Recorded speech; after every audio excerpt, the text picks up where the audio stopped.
Hi juniors, I'm here on the sofa at home and I wanted to talk to you about living charity at home with your family. We all know that in the gospel it talks a lot about love your neighbor, right? Jesus says that a lot, love your neighbor.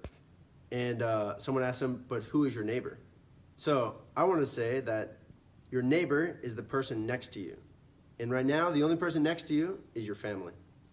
So when I was little, I remember it was pretty common for us to get in fights with my siblings about whatever, what TV show we're gonna watch or what game we're gonna play or whatever, who gets the front seat. And my mom one time asked me, because I was being mean to my brothers and sisters and kind of being mean to my mom as well, and she said, well, do you act like this with your friends? Do you treat them like this? Do you respond to your friends' parents like this? And I said, Mom, please, no, of course not. When I'm out of the house, I behave very well and I'm very respectful to people and everything.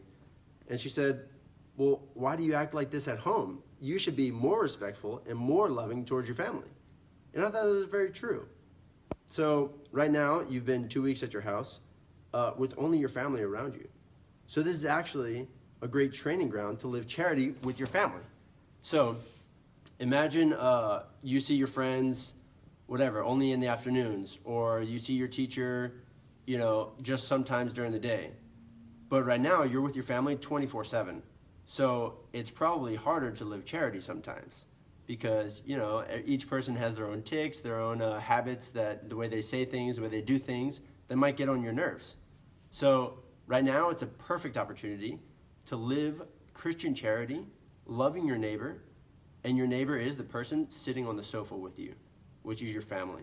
So I encourage you to try and be charitable, try and be patient and kind with your family.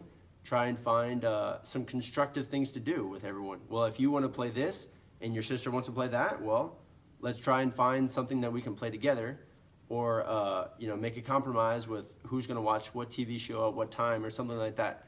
So I encourage you to be creative and charitable with your family. God bless and have a great week.